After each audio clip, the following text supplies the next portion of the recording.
In 1950, director Akira Kurosawa and star Toshiro Mifune gave the world a convoluted retelling of crimes committed in feudal Japan. In 2023, we take a trip to our favorite region in Scotland, and Brad, this has absolutely nothing to do with the film of the day. The film is Rashomon. The whiskey is the Glenrothes Bourbon Cask. And we'll review them both.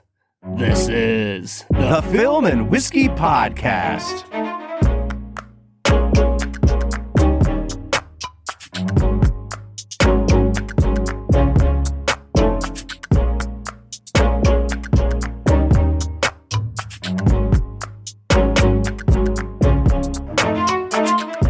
Welcome to the Film and Whiskey Podcast, where each week we review a classic movie and a glass of whiskey. I'm Bob Book. I'm Brad G. And it is finally time. Brad, you have been building this moment up for yourself in a way that I fear can only let you down. But we have built to Akira Kurosawa. Film and Whiskey Nation, this is the first set of films we have ever done that are in a language other than English. We're doing 5 movies by Kurosawa, all of them very obviously Japanese films. It is really, really great, Brad, to finally get into the world of international cinema on Film and Whiskey. I'm really excited for this, man. Yeah, I am super excited as well. I've been waiting for Kurosawa for a very long time. He has been built up for me, not just by myself, but by you and anyone else who loves cinema. So there are some big shoes to fill in my imagination at the very least. Let me ask you this, Brad. So, I mean, and it's very possible that a lot of people listening to this episode may not have ever heard of Akira Kurosawa before this episode. And so we'll get into talking about why he's such an important figure in cinema. About a year ago, you made a big purchase, Brad. It was your first trip to Barnes & Noble to get yourself some Criterion Collection movies during their big summer sale. And I was so proud of you for finally investing in physical media. And one of the movies that you bought for yourself was Seven Samurai, a movie that we're going to be doing next week. And I remember saying at the time, like, why did you do this, Brad? You've never even seen this movie. Isn't it really, really putting your trust in a guy that you're going to like this movie? And I remember you kind of saying like, yeah, I mean, everyone says it's great, but you know, to be fair, I tell you that every movie on this podcast is great. And, you know, it's kind of a crapshoot sometimes, whether you'll think a movie is great or not. So what made you invest in Kurosawa before you ever saw a Kurosawa? I think a large part of it was the fact that, you know, and I mean, really the first time I probably ever heard of Kurosawa was Seven Samurai, and it was in reference to Star Wars. You know, Star Wars is famously, you know, loosely based off of Seven Samurai and a lot of other sources. But that's what I had always heard, that, you know, the hero's journey, if you will, was best illustrated in Seven Samurai, and that Lucas took that as a huge inspiration. And so I was intrigued. I was like, hey, it's a foreign film. I'm turning into a film nerd. I might as well buy me some Kurosawa. Check out Seven Samurai. Well, that's awesome. I hate to shoot down your brilliant little story there, but the movie that Lucas actually lifted for Star Wars is another Kurosawa film called The Hidden Fortress, which is like the first half of The Hidden Fortress is like beat for beat, you know, the first, or, you know, like the back half of A New Hope. So there's another one for you to pick up at the next Criterion sale. But that all depends on whether or not you actually liked watching Akira Kurosawa. This is your first Kurosawa film. I know for a fact, Brad, I don't even really need to ask you if you've seen any of these before. We're starting with Rashomon, his 1950 film, which really put him on the map globally. This is a movie that it won festivals in Europe, and then it comes to America. It wins a special Oscar for Best International Film in 1950. It gets nominated, I believe, in at least one other category where it's in contention against, you know, American films. This is a huge breakthrough. And, you know, just to set the historical stage, we're talking about 5 years after the end of World War II. Like the effects of World War II are still very much being felt, especially in Japan as they're rebuilding. But the tensions that we had as Americans with the Japanese throughout World War II are starting to just barely come down a little bit. And here you have this guy who's breaking out on the stage of world cinema and putting Japanese movies on the map. He really was an ambassador for bridging the cultures of America and Japan and doing it in a really kind of hot political climate after World War II. Yeah, I was going to say, just a few years after World War II, pro-Japanese sentiment probably wasn't at an all-time high. So the fact that he's able to jump into American I wouldn't say he probably attracted the average moviegoer, but at the very least, all the cinephiles really loved him, I'm sure. Yeah, 100%. All right, man. So I think this is a good spot for us to just go right into our first segment of the day, which we call Brad Explains. Brad's gonna give us the movie plot with only 60 seconds ticking on the clock. So let's go ahead and hear your take with this little segment that we call Brad Explains. Brad Explains is the part of the podcast where Brad breaks down the plot of the film that he has just seen, often for the first time. This is his first time seeing Rashomon. This is a doozy, man. I'm interested to see how you frame this. And I don't have anything else to say. You have 60 seconds on the clock. Break down this movie and go. Rashomon is a film about a priest, a local lumberjack, and a commoner that meet in the middle of a rainstorm. And the lumberjack and the priest are telling the commoner this story about a woman who was raped, a samurai who was murdered, and a bandit who was captured for those crimes. They share how each person has a different perspective on the crime, and they tell the judge and jury different stories. And at the end of the film, it turns out that the lumberjack actually saw the crimes, but didn't tell it because he stole one of the valuable daggers from the scene of the crime. But then he takes care of a baby, so it's all okay. The end. That was the most abstract version of... I feel like if you haven't seen this movie, then all of the words you just said feel so unrelated to each other. I love it. All right, here's the deal. Crime happens. People tell their own versions of the story that they want others to hear. End of story. There you go. Is there anything else? Is there anything else? No, that's a really good summation, man. And you did it in 4 seconds. I'm very proud of you. I appreciate it. You really should be writing for Cliff's Notes at this point. Brad's Notes. All right, man, let's talk about this movie a little bit. And I've been thinking about how to dive into the film. Obviously we're going to talk performances. We're going to talk Kurosawa and what we notice about him, even as the first film of his we're going to review. But I want to talk a little bit about the way the movie is structured, the way it's been ripped off for years and years and years. And it's really famous for this idea of conflicting perspectives on a central crime or incident, right? Like you hear from everybody's point of view, and a lot of times these movies are quietly wrapped up at the end with here's what really happened, And in this movie, you don't really get that. There's 4 perspectives on the same event. And at the end of the movie, you are left with no clearer of a picture of what actually happened in that story than you were at the beginning. Now, Brad, I think we'll dive into the actual mechanics of the story and everything like that, and the idea of competing perspectives. But the very first thing that stuck out to me watching this movie is this idea of a story within a story. And it may just be because, a few weeks ago I went to see the new Wes Anderson movie, and that dude is just burying stories within stories within stories at this point. But I was thinking about the Grand Budapest Hotel and how the central story in the movie is at least 2 layers deep. And it kind of feels like that in this movie. The central characters of the crime story are embedded within this larger framing device of these 3 guys caught in a rainstorm, just basically, shooting the shit and saying hey, here's a story that rocked me to my core. You want to hear it? And I just love when a movie is framed like that. There's just something about do you want to hear a good story as your framing device? Yeah, no, I agree with you. I think that the way that they're able to interact with the story and play with it as characters within the movie observing the story makes for a really neat storytelling device. But is there a but coming?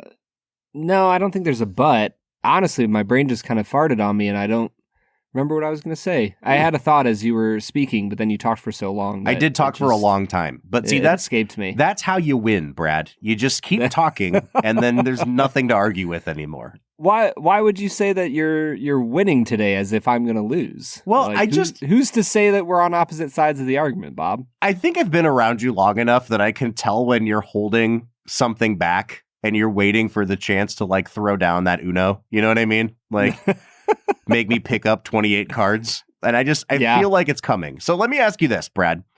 Mm-hmm. Just straight up, how did this movie work for you? Dude, I knew this was coming. So here's the thing. The story felt like Akira Kurosawa spent a year or like 3 years reading the book of Ecclesiastes over and over and over again. And then he turned it into a movie. Mm-hmm. So like story-wise, I think that he's doing something really interesting here.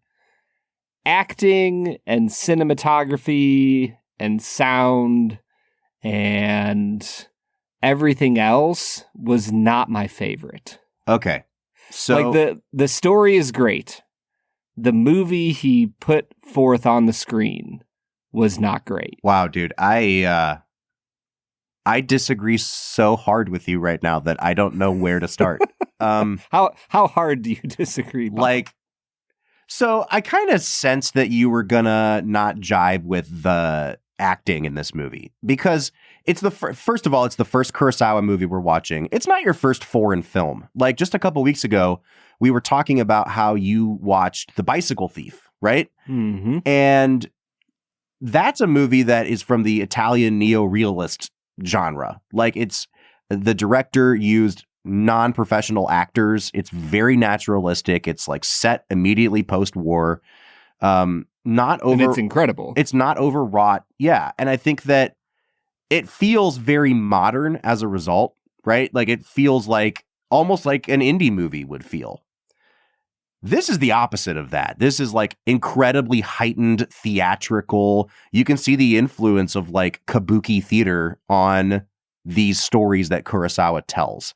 And I think it's going to be interesting, Brad, as we move forward, because like I've very specifically also selected movies that are not set in like samurai times. And the ones that are set in modern day are not acted the same way as the ones that are set in modern times. And it's like, It does feel like it's a very intentional decision to have his actors act with such a physicality in these movies. Mm-hmm. So I didn't expect it to work for you. What I'm really going to dig my heels in on though is like, this is one of the most beautifully shot movies we've ever watched on this podcast. Every single shot in this movie is like a perfect shot, dude. What do you mean you didn't like the cinematography? I didn't think it was very engaging. Oh my God. He chooses to linger on certain scenes for way too long, and then he goes way too quickly in other sequences. And the acting within what you see on the screen takes away from anything that you could see from the camera movement, from what he's doing. Like, it just feels like there's a ton of different clashing things. Like, his camera style is often very smooth. He kind of smoothly moves through zooming and panning and works the camera in a really nice way. But while he's doing that, you have our star, Toshiro, just like jumping up and down like a buffoon.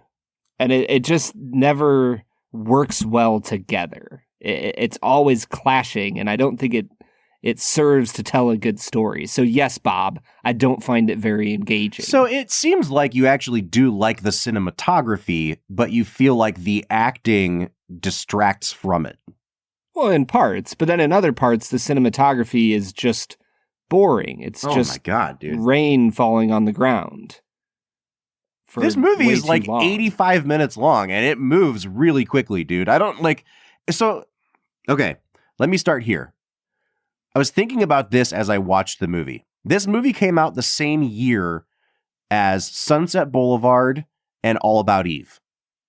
Those are, I think, the other two 1950 movies. Two of my favorite movies on the planet. Think about the way those movies are paced. Think about the way that you transitioned from scene to scene in Hollywood in 1950. Like, there was a slow dissolve from scene to scene.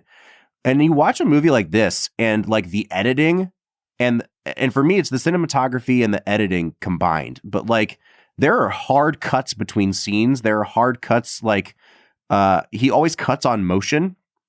So like, I'm thinking there's a really specific shot in The Wife's Tale where she's talking about how she approaches her husband with the knife, and you kind of see her lunge with the knife, and then it cuts to her in that exact spot. It's a match cut in front of the courtroom. And I'm like, wow, dude, that is like 30 years ahead of its time. Like, people weren't cutting like that until, you know, at least the 1960s and 70s in America. Like, it is a revolutionary way of cutting a movie. And I think that like every single shot in this movie, whether it's a static shot where there's movement happening across the screen, like Toshiro Mifune, you know, jumping up and down like a buffoon, or if it's one of these really elaborate moving cameras that are very clearly where Steven Spielberg gets the wunner from. Like, if there was anything I thought we'd talk about today, it's like, oh, this guy moves the camera better than anyone except maybe Spielberg, and I can see how Spielberg was influenced by him. Yeah, you can 100% see there's a few specific shots in this where the camera is moving in such a way where I'm like, oh yeah, like this is Spielberg. Like you can see it in a heartbeat. So yeah, no, I'm with you. The camera work can be good at times. Man, you are like really playing it close to I don't know if it's because you don't want to like offend me, or if you just don't have much to say about the movie. I feel like I've said a lot about the movie so far, Bob. Well, that's good. All right, let's talk about the acting, because it sounds like you weren't a fan of it. So, do I make you aware of upon whom you shit when you shit on Toshiro Mifune, or should I just let you shit on him? I mean, that Bob, you are your own unique soul. You are an agent of your own fortune. You have your own free will. You do whatever you want to do, man. All right, so Toshiro Mifune is perhaps the biggest star in the history of Japanese cinema, and it's mostly because of his collaborations with Kurosawa. I think they made 16 movies together. He was not the most utilized actor that Kurosawa used. That would actually be Takashi Shimura, who plays the woodcutter in this movie, who I think is just absolutely fantastic.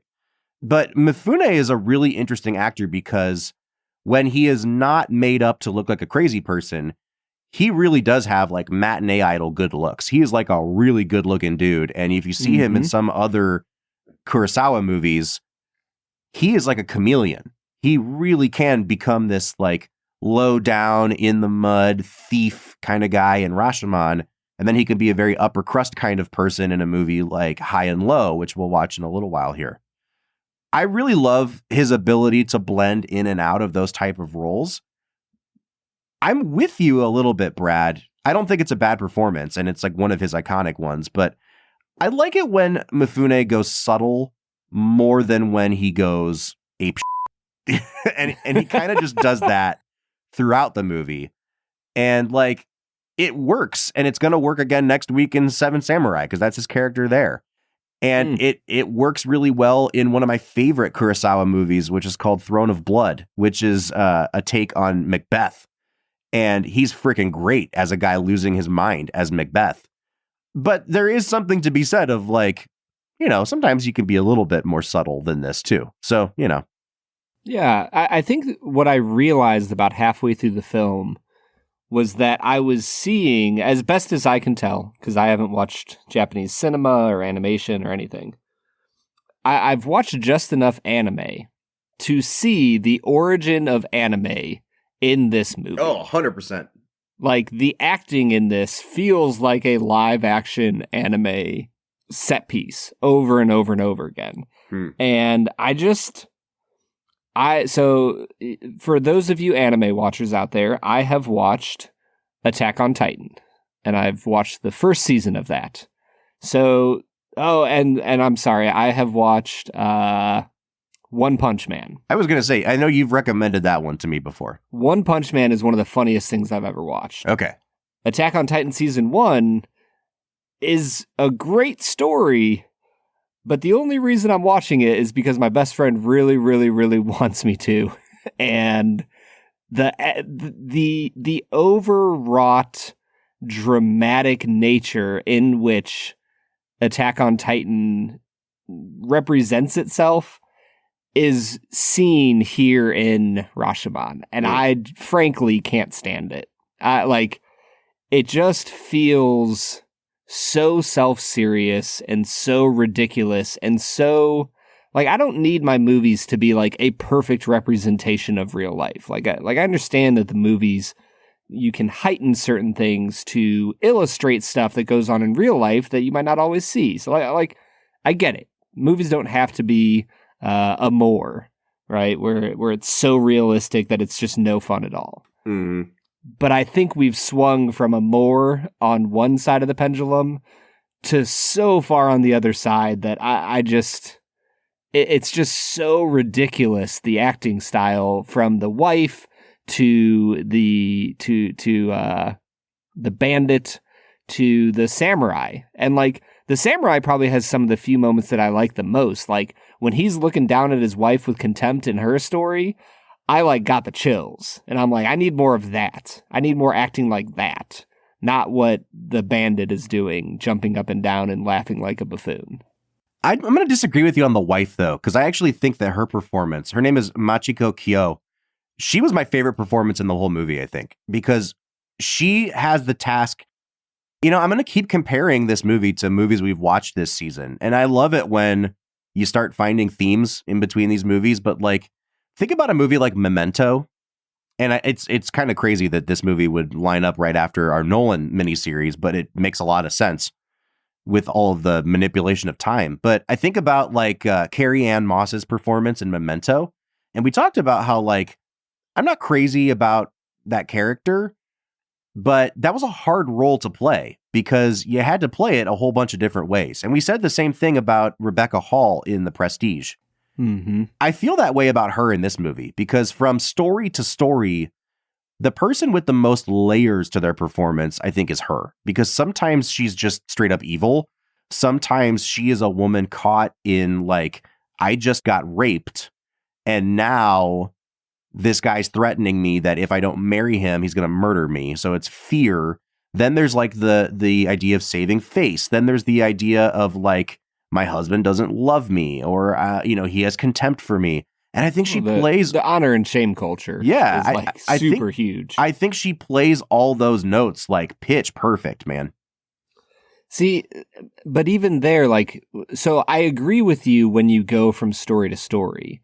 The part that I struggle with is, and this is, I think it comes back to the writing, within one story. So when you get the medium holding the seance to bring the voice of the dead samurai back, which fun twist when you move into mediums and ghosts and all that. Great time. When he is telling his story and she belittles both the bandit and the samurai. Yeah. And rips into them. Yeah. She does a great job. It's incredible. She transforms into this evil femme fatale, as you would put it for Carrie Ann Moss. Yep.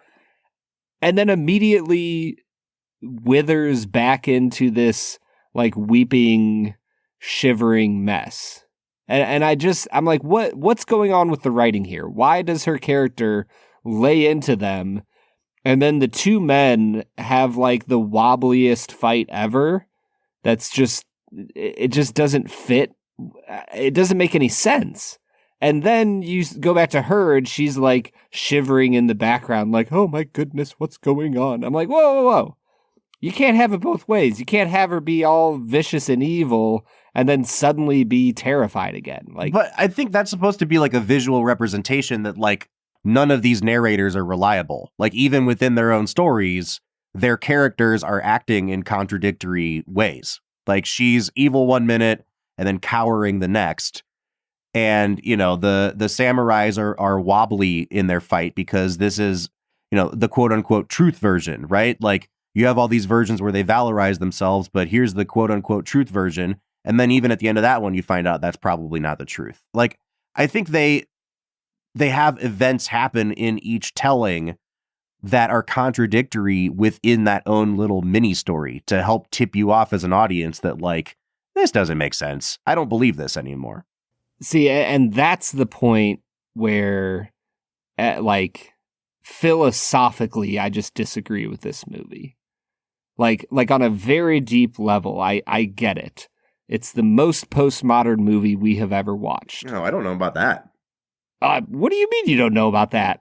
Postmodernism is the idea that I know postmodernism is, you Well, this movie is the single most postmodern movie we have ever watched on this podcast. Literally, the entire movie is everyone has their own perspective. Postmodernism is everyone has their own perspective. Like that's where this movie lies. And so I'm with you. Everybody has their own perspective. That's great and fine.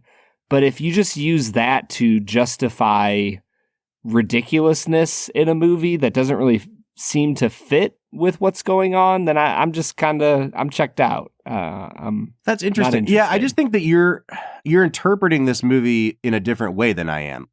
You know, let's take a really lighthearted example. So like every time Barney Stinson tells a story on How I Met Your Mother, there is a moment in that story where he says something and then the rest of the gang is like, you almost got us that time. You know, like every time Ted's mom tells him, your penis is enormous. You know what I mean? Like, then it cuts back and they're like, I thought I was really going there.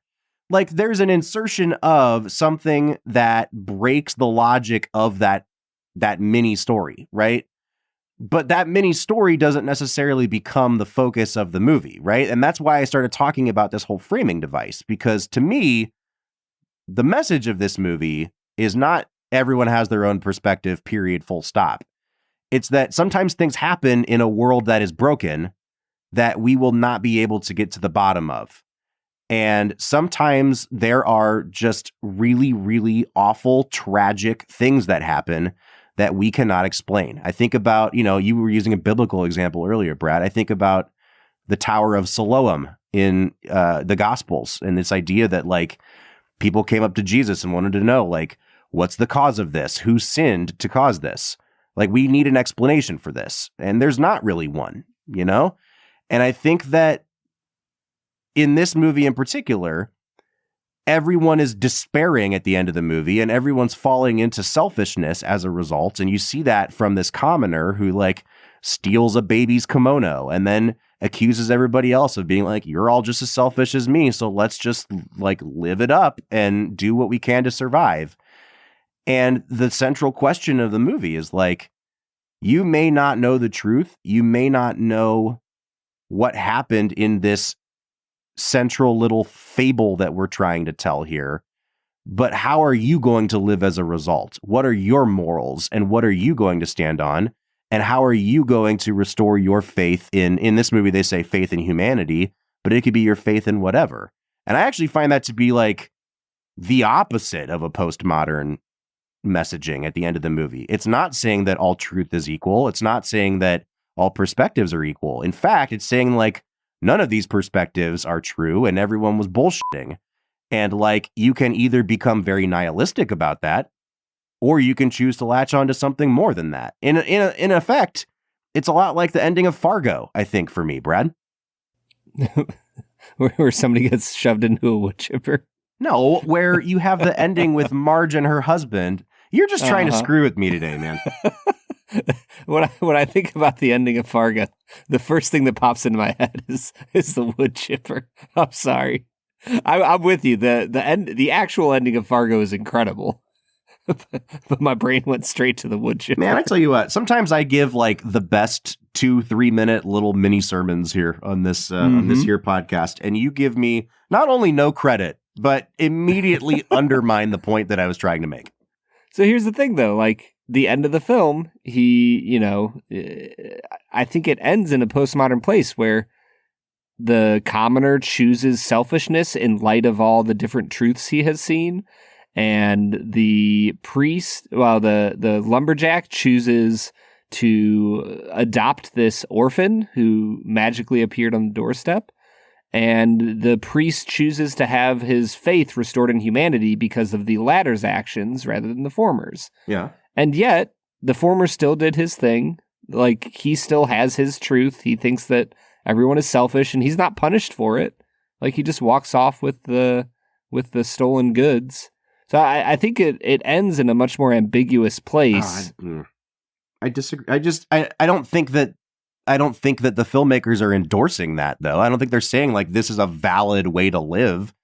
I think they're saying, like, sometimes people look at the world and they think that it is all shit. And they become Hugh Jackman and clone themselves. And do you know what I mean? And sometimes they don't do that. And that's the good thing. And do that instead. I don't know. I feel like there's a very, very ringing endorsement of rescuing babies and not stealing things from them at the end of this film. I mean, sure. Like, the sun shines down when he takes the baby, so we know that it's a good thing. Yeah. Right? The rain stopped. But at the end of the day, like, we don't know what happened to, like, we don't know the result of the case. Like, I'm sure that they hang our bandit buffoon, if you will, but you don't see a result of it. And so it feels all a little bit wishy-washy to me. Yeah, I think I'm interested to continue this conversation because I think I could keep going and we could keep just, batting this back and forth to each other. But I think we need to press pause here, Brad. Let's try this Glenrothes 10 and then we'll come back and chat a little bit more about Rashomon. What do you say? Let's get to it.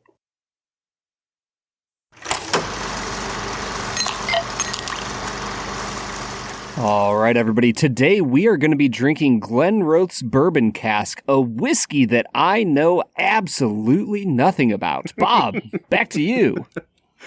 Brad, I knew I kept you around for some reason, man. It's for those incredible intros that you give. So I also know very little about this because it's a sample that was sent to us by our friend Austin Dupree from the Bourboneering channel on Instagram and, an occasional podcast as well. So thank you to Austin for this. Brad, this is a Speyside single malt Scotch whiskey that was aged exclusively in ex-bourbon casks. The only thing about it that I don't know is the age statement because it is a non-age stated Scotch. So I have no idea how old the oldest in this is, but, it's not a super young Scotch. We can say that. Yeah, it seems to me that we like bourbon, Bob. We do. We do tend to like bourbon. We also tend to like Speyside Scotch whiskey. So this seems like a match made in heaven, Brad. Yeah, it does. I don't know. Is there anything else you want to say about the whiskey, or should I get into my nosing notes? Well, I will say this. I have not tried it yet. I'm sipping it live. All I know about it is that it is very light in color in the glass and that it is 80 proof. So, folks, that's all I've got to give you. Brad has much more complex and complicated notes than I do. But I'm going to give it a sip and a nose while he talks. Yeah, let me pull out my complex and complicated notes there, Robert. The nose here is decent. It reminds me of sherry a lot. It's got kind of that fruitiness. It had some fresh bread notes to it, and it had a really nice lemony citrus zing to it. Nothing about it really stood out. It was very palatable. I give it a 6.5. Yeah, I'm about there with you, Brad, although I think it's a little less palatable. So it's definitely very fruity. It's definitely citrus is a good word for it. For me, it's like a really bright white wine, almost a champagne, like Prosecco or something. But I think that there's really no bourbon character to this at all. It's not really imparting anything from the bourbon casks. And the alcohol, the ethanol on the nose, is almost a little bit harsh and astringent for me. And it really kind of undercuts what's a really bright, lovely nose otherwise. I'm going to give it a 6.5 as well, because I'm a little nervous of where it's going to go on the palate. Well, for me, it took an upswing on the palate. It had like a really nice honey drizzle flavor to it. It almost tasted, the bread went from being like a fresh bread into like a nice piece of toast with a little bit of butter on it. And then as it got into the more, the back part of my palate, I got a lot of pear and a little bit of like an almond flavor. I liked this decently well. I came up from a 6.5. I'm going to give the palate a 7.5. I guess I want to give it a 7.5, but if I'm being honest, like, it's good. I forgot that I had just drank it as I was listening to you talk. You know what I mean? Like, it is a very, I don't want to call it a mindless whiskey because that sounds like an insult, but it's something that you can drink and not think about while you drink it. Definitely not offensive at all. The graininess is there, but it's not like super forward on the palate. It doesn't taste young. There's like a nice bit of saline to it and also a little bit more kind of caramely sweetness on the palate than there was on the nose. But again, it's like, this was fine. And by the time we record our next episode, Brad, I will not remember anything about this whiskey. So for that, I'm just going to give it a 7 out of 10 on the palate. Yeah, the finish for me was a 7 out of 10. It got kind of like peachy fruit on the end. Some of the cardamom type spices came through, but it just soured a little bit where it kind of had a sour barley flavor on the, after I was done drinking it. It was okay. It wasn't anything to write home about, but it was solid. So 7 out of 10.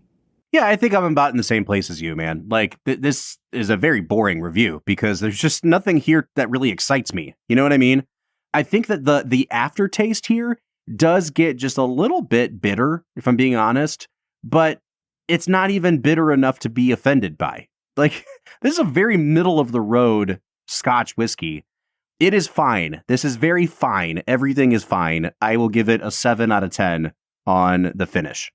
Yeah, and that brings me to balance. Honestly, Bob, this is just kind of like average to above average flavors throughout that don't offer a ton of complexity or depth of experience.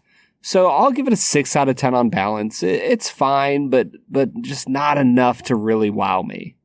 You know, usually, Brad, when we have a nose, taste, and finish that are all within the same score as each other, that usually results in us bumping the balance up a little bit because it means that it was consistent throughout. I think the problem here is that it was consistently is underwhelming the word? Lackluster, I guess. Like, it's just fine. It's a fine whiskey. I think it's decently balanced, just like the rest of it is decent. But I think that only is going to result in me giving it a 6.5 here on balance. Yeah, and here's where we get to value. Now, this isn't an outrageously priced Scotch. It is $50. I don't think you can buy it in the state of Ohio, but from what I'm seeing online, it's anywhere from like $45 to $60. So we'll just call it 50. Is that a good value, Bob? I just don't think this is good enough to say it's a good value at $50. Here's the complicating factor, Brad. It's actually discontinued now. So, wah, wah. But that's the thing. It's been discontinued and it's still only $50. So there must not be very much demand for this out there because it seems to be widely available still. Yeah. I think $50 is a decent price point for a single malt Scotch whiskey. However, it being non-age stated, it being blended, and it not being that good does kind of ding it a little bit for me. I actually think, if I'm being frank, the value might be the highest scoring category here, even though I don't really like it that much. I'm going to give it a 7 out of 10 on the value. Yeah, I think for me, the whiskey inside just doesn't impress enough to go that high. I think I'll just sit right in the middle and give it a 5 out of 10. Oof. Man. Brad, this has been a very rough day for you between Rashomon and Glenrothes Bourbon Cask. Yeah, Rashomon is not impressing me a ton. Rashomon. The worst superhero of all time. Don't worry. Is he here to like fix your rash? I don't think so. I don't don't think think it worse. Oh, man. All right. I'm coming out to a 34 out of 50. What are you coming out to, Brad? I'm just a little below you. I'm at a 32 out of 50. All right, so that's very easy for us to average. We're coming out to a 33 out of 50 or a 66 out of 100. This is well below the mark where we normally start recommending that you try or buy. I don't really think it's necessary to do either of those, Brad. Like, it's not a bad whiskey, but I don't know that I would recommend someone pay money for it. Yeah, it just doesn't check off enough boxes to be worth $50. Like it's not a bad whiskey. There's just way too many better options in the $45 to $60 Scotch range. All right, man. Well, I have once again let you down with both the movie and the whiskey. Let's get back into talking about Rashomon. What do you say? At the very least, I can beat you in 2 Facts and a Falsehood. So that's what you think. Let's get back to it, Bob. All right, everybody. That was Glenrothes Bourbon Cask, a whiskey that just didn't quite try hard enough for the price that it costs. Kind of sounds like your opinion on this movie, Brad. Yeah. I mean, I don't know how much money he spent on it.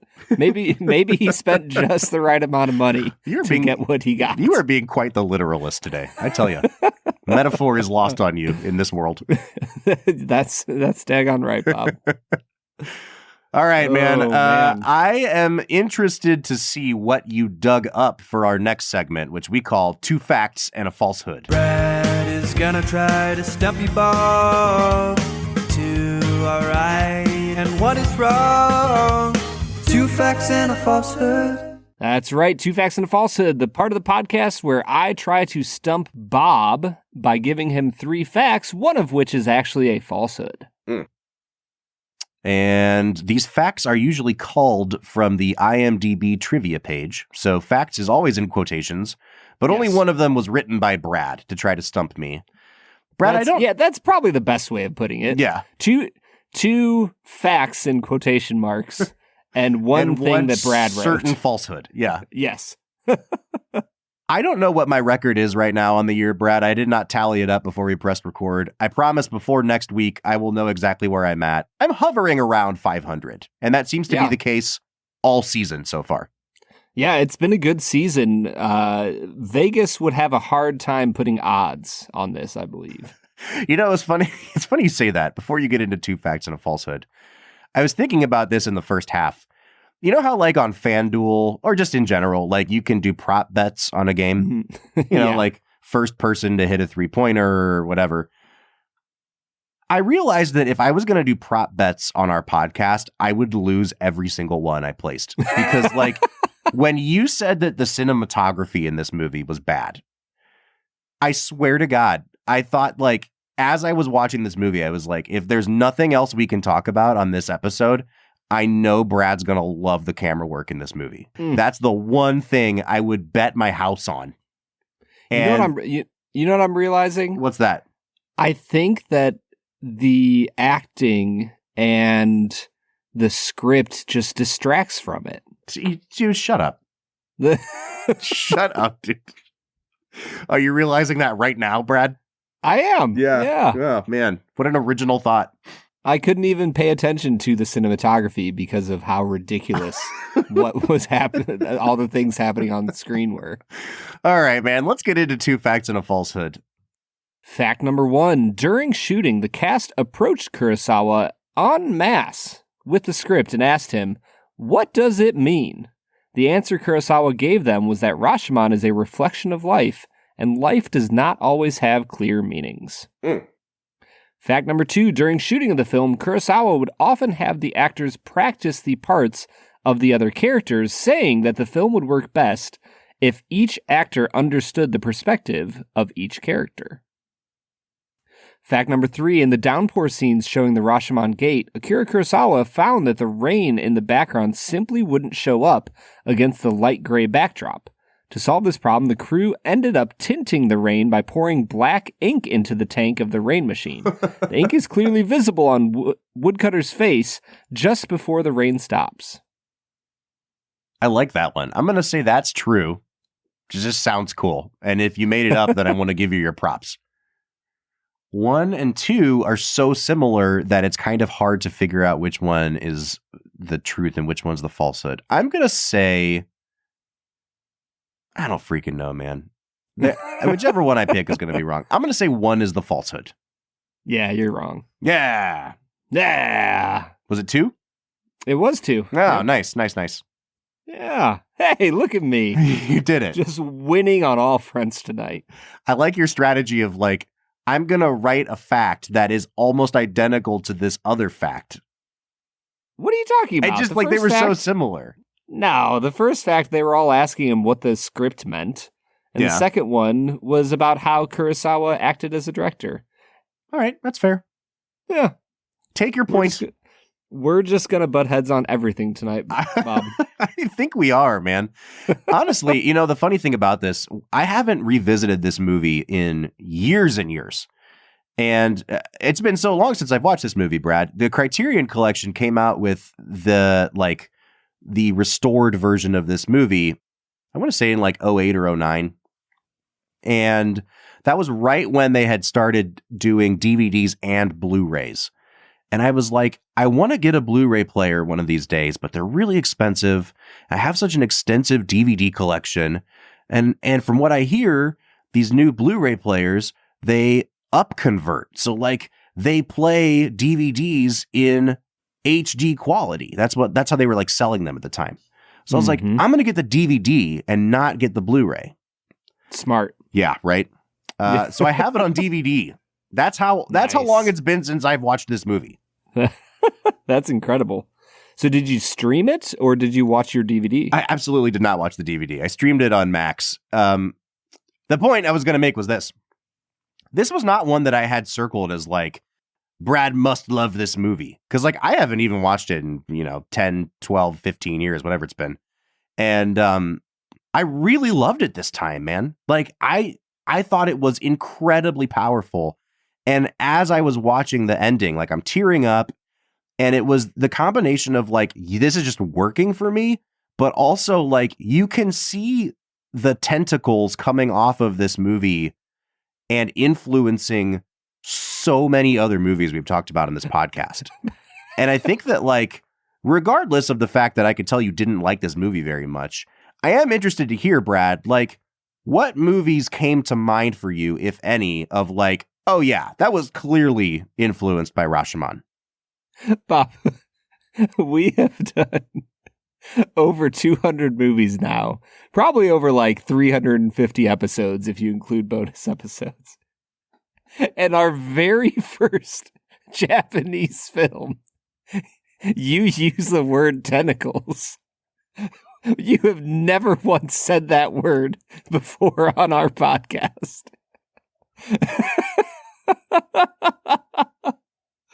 Oh, that killed me, man. You're firing on all cylinders tonight. I guess so. Well, what movies did I see? Here's the thing, man. I don't know if I really saw any other movies in this as I watched it. I know that that's not a fun, engaging answer for our listeners to hear, but I think I was just so enthralled in the performances.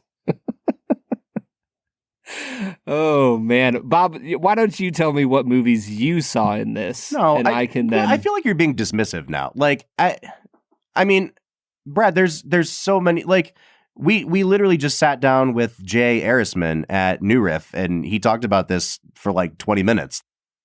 This is the first movie that really did this idea of like, different perspectives on a thing, or I don't know, like I was even thinking about movies that we've watched recently. I've already said Memento. I've said The Prestige. I think there's a lot of Unforgiven in this movie, and this idea of like the stories that we tell ourselves, the myths that we build up, and then the reality. When you were talking about the samurai, like cowering and shaking as he's fighting the bandit, like it reminds me of the way that little Bill gets killed at the end of Unforgiven. Like it's not pretty. And we need to stop like valorizing those things. So I don't know, man. I think there are a lot of films that I'm not going to say they don't get made without Rashomon, but like this was the first one to do it. And you can draw a very clear line from A to B. Yeah, sure. Even that though is like something that I wouldn't necessarily know. Like like, sure, this is a story within a story, but you go back to Double Indemnity. Like, that is a story within a story. Right? No, yeah. I mean, I don't mean like just the story within a story, but like the idea of, so like the story about the samurai and the wife. And this is the first movie ever that did the 3 separate takes on the same event. And they're all from different perspectives, kind of a thing. Yeah. Yeah. I mean, I think that there's, I guess I'll say this. The one filmmaker I did think about was Nolan. Was Nolan? And yeah, I mean, that's partially because we just watched, 3 of his movies. But sure, like, this feels like, he doesn't bend time in any way, but he bends perspective on a chronological event. Yeah. So I'm like, yeah, sure. There's part of me that's like, oh, I can see how Nolan probably picked up a few things from here as he uses time and different storytelling to mess with our perspectives as an audience. Yeah.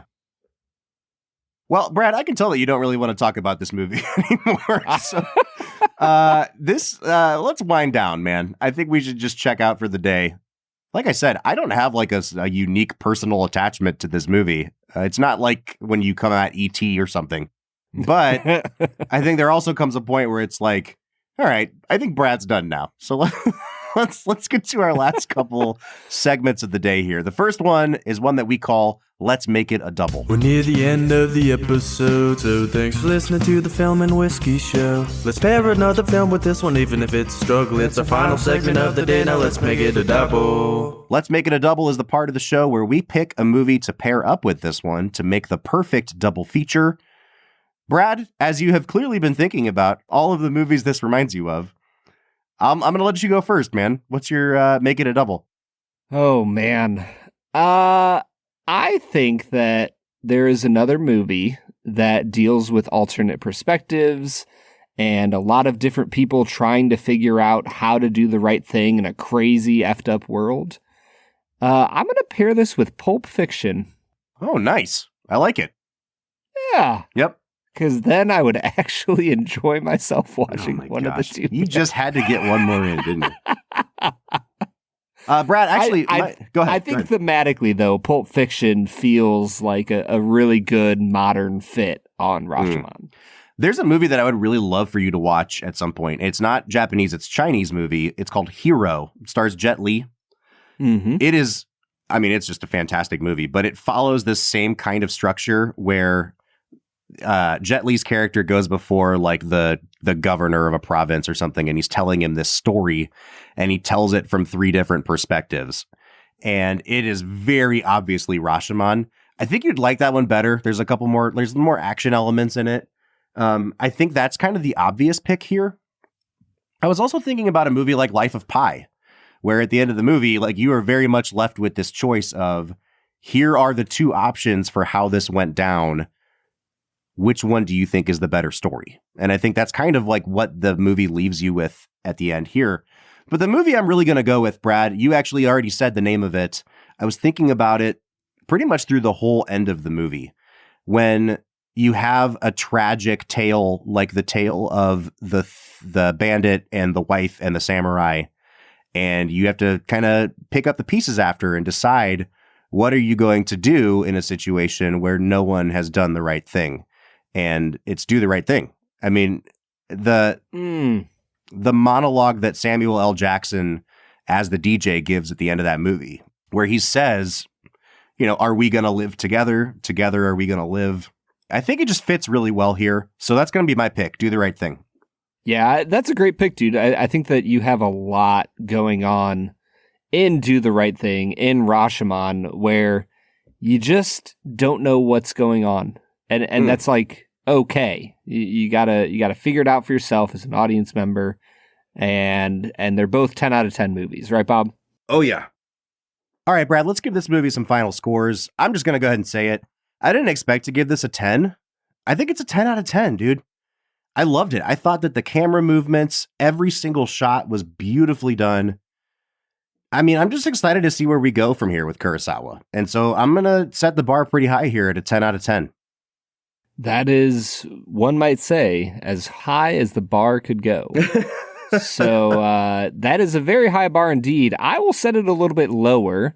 I'm going to give it some realistic expectations. I'm going to give Rashomon a 6.5. Oof. It did not work for me. Dang, bro. And I have no shame at this point in my movie watching career. I got no shame, man. I know what I think. Oh, you certainly don't have any shame. I know that for a fact. I would not fit well in a honor and shame society like feudal Japan. We're coming out to an average of an 8.25 out of 10 on this one, which puts us pretty much right in line with where this is at on IMDb. I think this sits at like number 130 something in the top 250 at like an 8.2. So for every person like me out there, there is a Brad. And that's just the way of the world, folks. Uh-huh. Yeah, but honestly, I want to know how much you guys agree with me. And so if you want to do that, you can go ahead and find us on Instagram, Facebook, Twitter, and TikTok at Film Whiskey. Or if you want to join the conversation, you can jump onto our Discord. Discord is an awesome place where we get to have conversations with a small group of people, and the entire internet doesn't have to see it. And that's kind of awesome. So come join our Discord. Talk about Rashomon, talk about all sorts of things. You can find a link to it at the end of every single one of our show notes. Well, Brad, if the 1 hour and 30-minute version of Kurosawa didn't work for you, I'm pretty pumped to see what the 3 hour and 30-minute version of Kurosawa does for you. Because next week we're looking at Seven Samurai. You finally get to pull out your Criterion Blu-ray. All right, so join us for that next week. But until then, I'm Bob Book. I'm Brad G. And we'll see you next time.